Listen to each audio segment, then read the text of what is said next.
Bismillahirrahmanirrahim. Alhamdulillahirabbil alamin. Wassalatu wassalamu ala asyrofil anbiya'i wal mursalin sayyidina Muhammadin wa ala alihi wa sahbihi ajmain amma ba'du. Fa inna asdaqal hadisi kitabullah wa khairal hadi hadi Rasulillah sallallahu alaihi wasallam. Wa syarrul umuri muhdatsatuha wa kullu muhdatsatin bid'ah wa kullu bid'atin dhalalah wa kullu dhalalatin finnar wa bisanadil muttasili ilal imamil muallif rahimahullah taala wa nafa'na bi ulumihi fid dharain amin. Qol ayat 133 surah Ali Imran. Wasari'u biwawin wa duniha, dengan wawu dan tanpa wawu. Kalau pakai wawu bacanya wasari'u, domirnya domir antum. Kalau tanpa wawu jadi wasari', domirnya anta. Ila maghfiratim mir rabbikum wa jannatin arduhas samawati wal ard. Kepada ampunan Tuhan kalian dan surga yang luasnya seluas langit dan bumi. Ai ka ardihima, atau seperti luasnya lawa salat ihdahuma, jika sampai kepada keduanya, bil ukhra kepada yang lain. Wal ardu as-sa'ah, dan luasnya itu al ard itu as-sa'ah. Ard itu artinya keluasan, ya. Mu'iddat, disediakan lil muttaqin, bagi orang yang bertakwa. Allah bertakwa Allah bertakwa kepada Allah.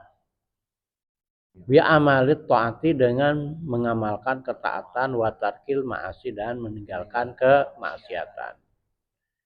Siapa orang bertakwa itu? Alladzina yunfikuna, yaitu orang-orang yang menginfakkan fi taatillah, dengan dasar ketaatan kepada Allah. Fisarra'i wa dharra'i, al yusri wal usri, dalam keadaan senang dan susah, dalam keadaan lapang dan ke dalam sempit. Wal kaziminal ghaidha, dan memberi maaf. Al kafina an imdaihi min amal qurati, menahan untuk menahan untuk melakukannya, disertai dia itu mampu untuk melakukannya. Wal afina anin nas, kalau tadi ini menahan marah ya, menahan marah ya. Wal kaziminal ghaidha, menahan marah ya, menahan marah. Wal afina anin nas, dan memberi maaf kepada manusia. Mimman zalamahum, kepada orang yang telah berbuat zalim kepada mereka. Ai tarikina batahum, atau mereka itu meninggalkan untuk memberikan balasan, balas. Wallahu, dan Allah yuhibbul muhsinin, mencintai orang-orang yang berbuat kebajikan.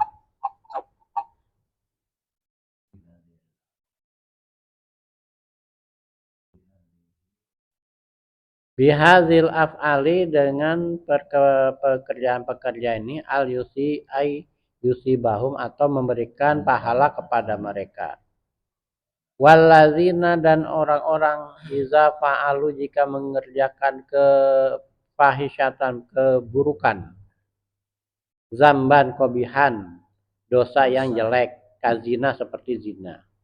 Au zalamu anfusahum, atau mereka membuat zalim kepada diri mereka, bima dunahu, dengan apa-apa yang selainnya maksudnya zina ya. Kal kublati, seperti mencium, ciuman. Zakarullaha, mereka ingat kepada Allah. Ay wa'idahu, yaitu ancamannya. Fastaghfaru lidzunubihim, maka mereka minta ampun terhadap dosa-dosa mereka. Waman aila, dan tidaklah ya, man di sini bukan berarti siapa ya, tapi La maknanya la tidak. La artinya kalau secara takdir la yang firuduma tidaklah memberikan ampunan terhadap dosa-dosa illallahu kecuali Allah. Walam yusirlu dan mereka tidak melanjutkan yudimuna mendawamkan menyelanjutkan alama fa'aluhu atas apa-apa yang mereka kerjakan. Bal aqla'u anhum bahkan mereka aqla'u itu meninggalkan melepaskannya anhu darinya. Wahum dan mereka itu ya'lamun mengetahui. Ai allazi atauhu maksiyatan. Annalazi atauhu maksiatun. Bahwa yang mereka kerjakan itu adalah maksiat. Ulaika jazaohum maghfiratum mir rabbikum. Mereka lah bagi mereka itu mereka jazaohum balasan mereka maghfiratum adalah ampunan mirabihim dari Tuhan mereka. Wajanatun dan surga-surga tajri yang mengalir min tahtiha dari bawahnya al-anharu sungai-sungai. Khalidina fiha mereka kekal di dalamnya. Halun muqaddarah hal kondisi yang dikira-kirakan ai muqaddirina al-khulud fiha yaitu mereka itu kekal di dalamnya. Iza dakhuluha ketika mereka masuk ke surga. Wa ni'ma ajrul amilin dan surga itulah sebaik-baik balasan bagi orang yang mengerjakan. Bi taati dengan taat hazal ajr dengan balasan yang seperti ini. Ya itu saja yang kita baca dari 133 sampai 136 ya. Alhamdulillahirabbil alamin, Bapak Ibu sekalian, baik yang offline maupun yang online, kita bisa lanjutkan kajian kita tafsir Jalalain surah Al-Baqarah ayat 133 sampai 136 ya. Ayat ini ayat yang sering dibaca ya. Wasari'u ila maghfiratin mir rabbikum ya. Ayat ini ayat yang menegaskan bahwa kalau dalam urusan kebaikan kita itu harus bersegera ya. Jadi ada dua bahasa yang digunakan oleh Allah berkaitan dengan ketaatan kita kepada Allah, yaitu sari, wasari'u dan fafirlu ya. Sari'u itu artinya bersegera, buru-buru, cepat. Ada lagi fafiru, berlari ya. Fafirlu ilallah dan berlarilah kalian kepada Allah. Ini juga bersegeralah kalian kepada apa? Kepada ampunan dari Tuhan kalian dan surga yang luasnya itu seluas langit dan bumi. Yang surga ini diperuntukkan, disediakan bagi orang-orang yang bertakwa. Oh ya. Ini kemudian disebutkan apa tanda takwa itu. Kalau dalam Al-Quran itu kan takwa itu banyak rinciannya ya, rinciannya. Kalau dalam Al-Baqarah itu apa? Hudal lil muttaqin allazina yu'minuna bil ghaibi wa yuqimuna shalah dan seterusnya ya. Wa bil akhirati hum yuqinun. Itu tanda-tanda orang bertakwa menurut Al-Baqarah ayat 2 sampai 5 ya. Nah, di awal-awal Baqarah. Nah, di sini dalam surah Ali Imran ayat 133 ya, kemudian disambung dengan 134, tanda orang bertakwa itu apa? Yang pertama adalah allazina yunfikuna fis-sarra'i wad-dharra. Yang pertama adalah orang yang menginfakkan hartanya dengan dasar ketaatan kepada Allah Subhanahu wa taala dalam keadaan senang maupun susah, dalam keadaan luas maupun sempit, lagi punya duit maupun nggak punya duit gitu. Jadi apa namanya, ketaatan kita kepada Allah dalam hal menginfakkan ini posisinya stabil gitu. Kadang-kadang kan kita kagak begitu. Kalau lagi pikiran senang gitu, gitu kan, apa namanya, rajin ibadah, rajin bersedekah. Tapi kalau mau ke rasanya ada sedikit cobaan gitu ya, wah mulai dah, mulai mengker kayaknya nih kayaknya gitu. Gitu. Jadi suka berimplikasi kepada ketaatan kita kepada Allah Subhanahu wa taala. Udah malas-malesan nih, bersuudzon dah. Wah, kayaknya Allah nih begitu dah gitu ya. Kadang-kadang kan ada was-was syaitonnya kayak begitu. Nah, kalau masih kayak begitu, dia bukan orang yang bertakwa. Yang kalau ingat Allah ketika senang saja, atau sebaliknya, ingat Allah ketika susah.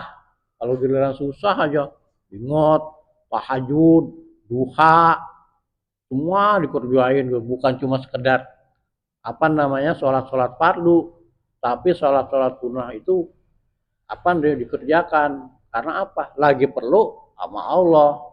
Tapi pas begitu udah senang gitu, lupa kan gitu ya. Atau kadang juga itu ada manusia yang begitu. Ada juga yang ingat sama Allah dalam keadaan senang. Wah, ada kan yang begini begitu. Allah nih banyak memberikan nikmat nih. Wah, rajin dah. Gitu kan. Tapi pas deal nih, gitu. Ingat, tapi pas begitu kena goncangan. Wah, tapi ada juga sebaliknya itu. iya. Dia lagi senang, dapat duit banyak, malah lupa sama Allah. Iya. Dia untuk koya-koya, ya kan? Iya. Ya itu dia. Ada rupa-rupa. Maka kalau yang apa namanya, yang tipe pertama tadi ya, artinya gini, ada manusia yang diujinya dengan kesenangan, ada juga yang diujinya dengan kesusahan gitu. Kira-kira yang mana tuh? Nah, kita dalam surah Al-Imran ayat 136 ini itu mau susah mau senang tetap ingat Allah Subhanahu wa taala gitu ya. Ya, tapi emang ini apa namanya, sesuatu yang apa namanya, gampang kita ucapkan ya, gitu. Susah melaksanakannya.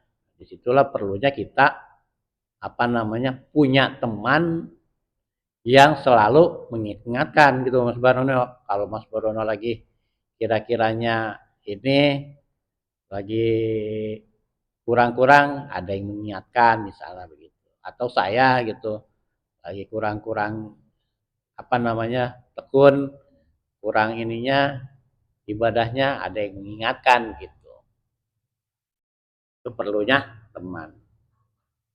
Karena kalau teman dan teman pergaulan maupun teman hidup, nah yang paling penting juga adalah teman hidup yang selalu mengingatkan kalau misalnya kita lagi lalai kepada Allah Subhanahu wa taala. Yang repotnya kalau umpamanya teman kita atau teman hidup kita juga sama, giliran lupa ya lupa gitu kan. Bablas, itu repot juga ya. Yang paling memungkinkan itu adalah teman pergaulan. Apalagi kita punya teman-teman ngaji. Ya, kalau teman ngaji kan itu akan namanya mengingatkan. Ya tadinya misalnya ada seorang yang rajin, kemudian nggak rajin gitu kan. Oh nggak rajinnya tuh karena dia lagi dapat proyek, jadi lupa kan gitu. Akhirnya kan kita bisa ingat, kecuali umpamanya kalau dia nggak rajinnya emang tersedot oleh ke kegiatan dia, aktivitas dia itu beda lagi.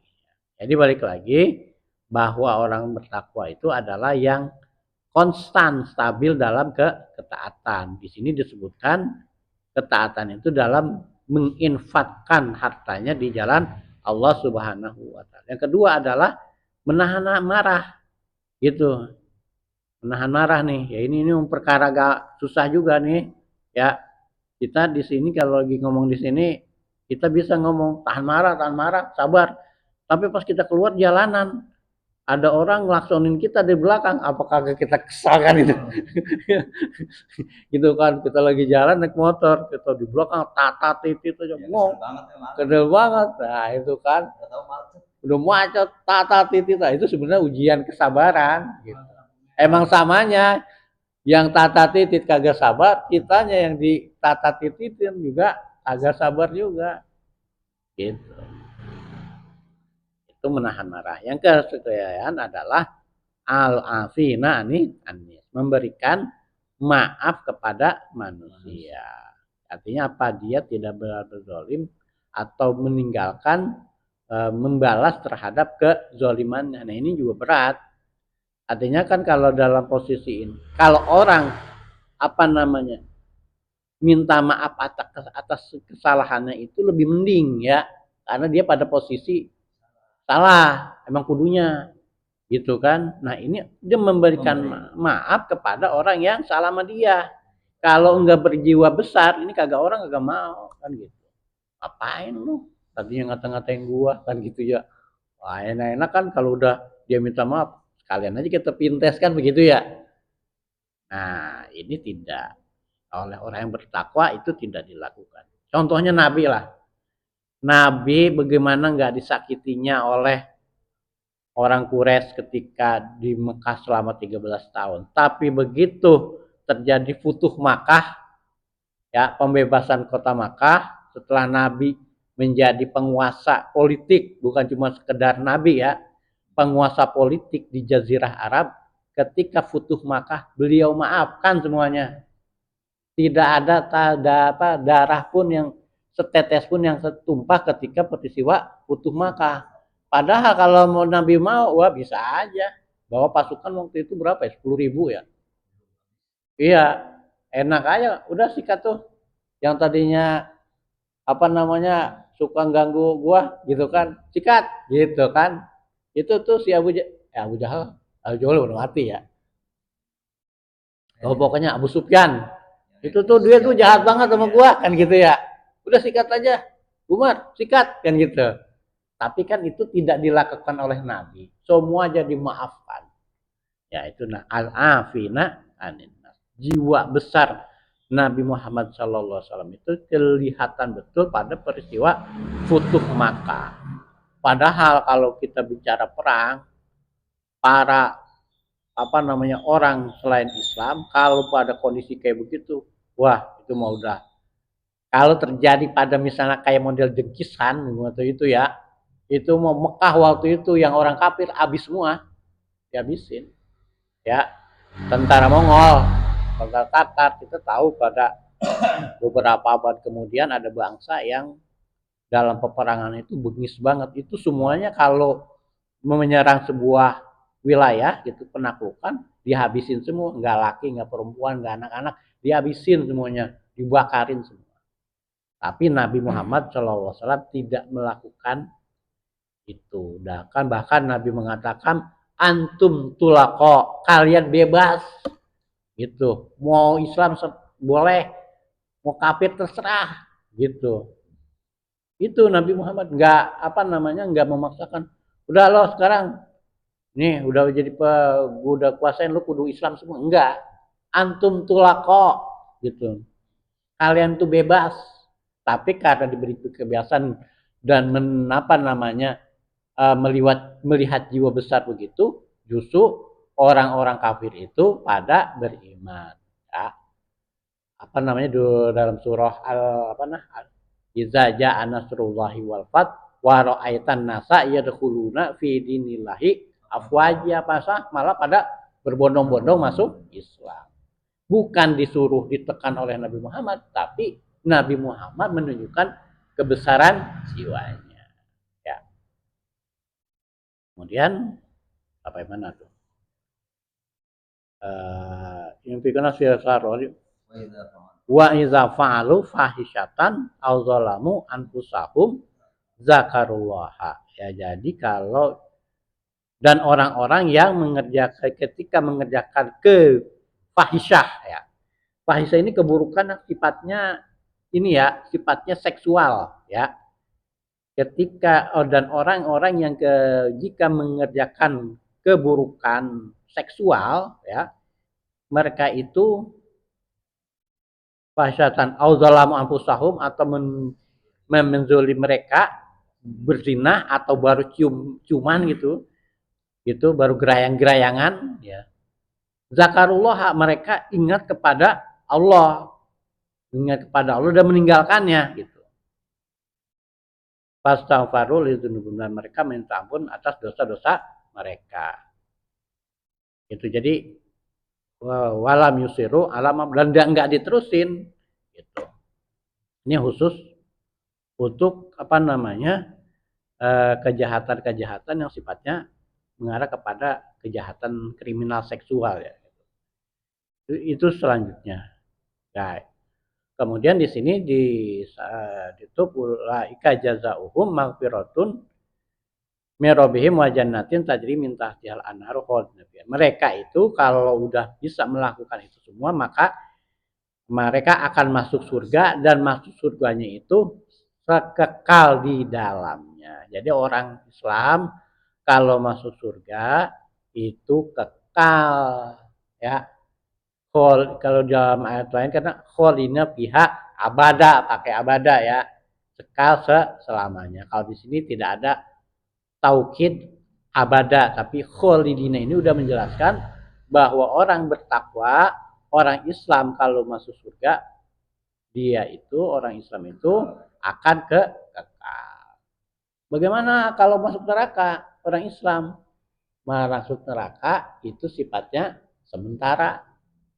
Itu biasanya Mas Mariono. Orang Islam kalau masuk surga kekal selamanya. Selamanya mah ya selamanya.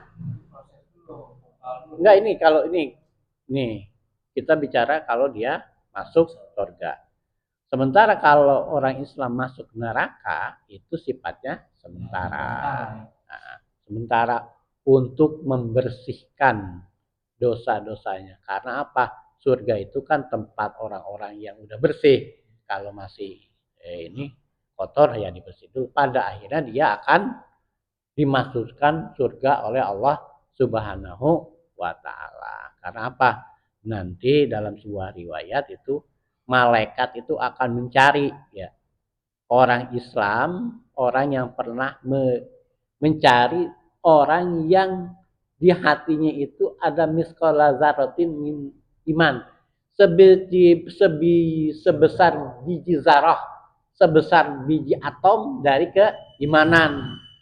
Mungkin gitu dia tuh nggak pernah sholat, nggak pernah puasa, nggak pernah haji, nggak pernah apa lagi ya, nggak pernah bayar zakat, pokoknya kerjaannya begitu udah begajulan selama hidupnya. Tapi dia, Bang Omat, waktu nikah baca syahadat. Baca syahadat kan itu namanya asyhadu alla ilaha illallah wa asyhadu anna muhammadar rasulullah. Lah itu kan artinya dia ada pernah mengucapkan ya, ada mengungkapkan keyakinan bahwa dia itu percaya kepada Allah dan kepada Nabi Muhammad SAW. Itu dicari Bang Omar. Wah ini nih dia lo waktu nikah lo ini ya pernah baca syahadat? Iya. Oh, udah lo ya udah lo kesian lo di surga udah geseng ini gue angkat ke surga gitu. Kira-kira begitu. Nah apalagi misalnya kalau orang itu namanya udah berusaha semaksimal mungkin untuk taat kepada Allah gitu. Nah nanti dia akan apakah dia masuk neraka atau tidak ya itu urusan Allah ya. Tapi kita ini maksud surga itu bukan karena amal kita ya, tapi karena kasih sayang Allah Subhanahu wa taala. Artinya bukan apa ya? Bukan berarti bahwa ibadah yang kita lakukan itu tidak ada artinya, bukan begitu ya. Pernyataan bahwa kita masuk surga itu karena bukan karena ibadah kita, tapi karena Rahman dan Rahimnya Allah Subhanahu wa taala, itu bukan berarti ibadah kita itu tidak ada, bukan. Tapi artinya untuk menjelaskan kalau kita masuk surga itu karena ibadah kita, maka kita akan masuk surga itu berdasarkan umur kita. Gitu, misalnya umur kita itu 70 tahun melakukan ketaatan, maka kita akan masuk surga itu selama 70 tahun. Dan seterusnya.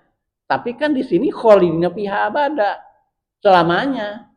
Kalau ukurannya adalah berdasarkan inian ibadah kita 70 tahun, udah 70 tahun ya. Ini 70 tahun di surga.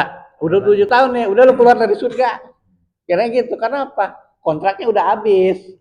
Gitu. Ibarat kita kos-kosan di Panifan, bayarnya cuma sebulan kan, sebulan kan udah kudu kudu pindah kan gitu.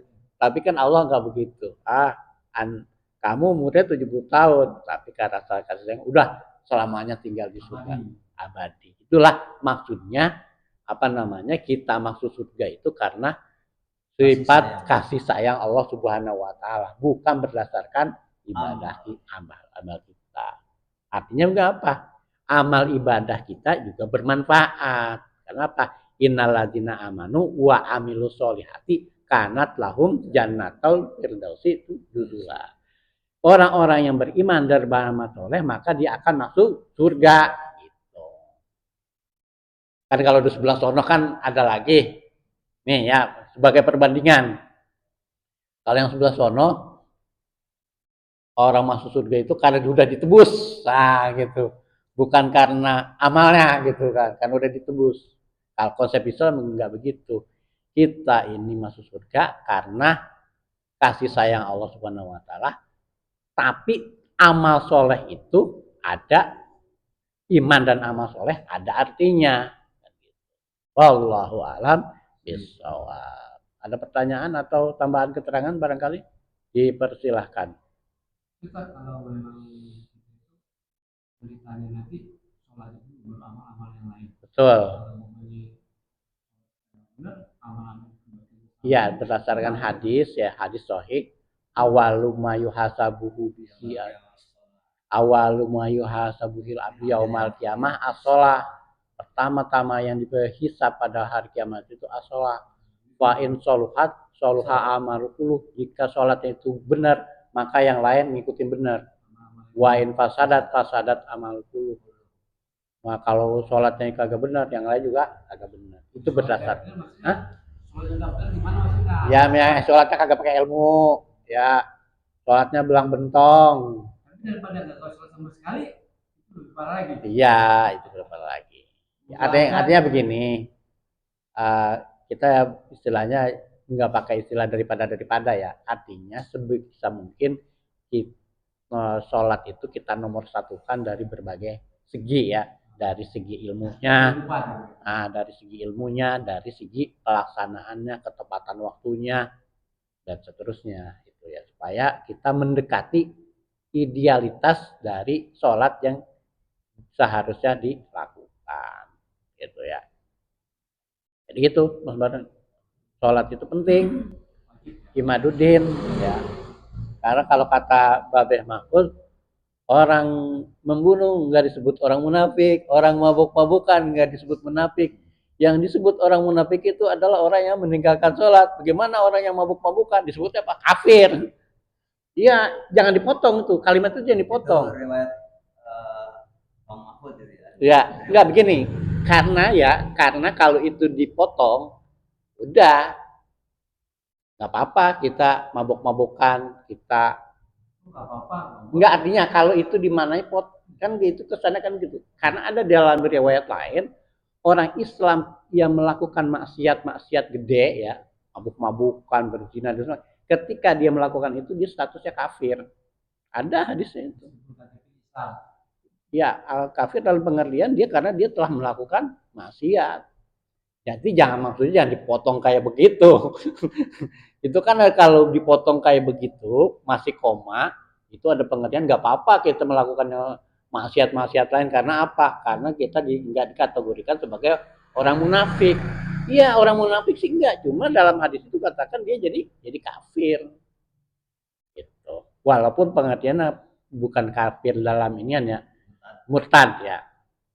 Kafir dalam pengertian karena dia telah bermaksiat, melanggar peraturan Allah Subhanahu wa taala. Wallahu a'lam bishawab. Subhanakallahumma wa bihamdika asyhadu an la ilaha illa anta astaghfiruka wa atubu ilaik. Billahi taufiqul hidayah. Wassalamualaikum warahmatullahi wabarakatuh. Mana kayak Mas? Saya undur diri dulu ya.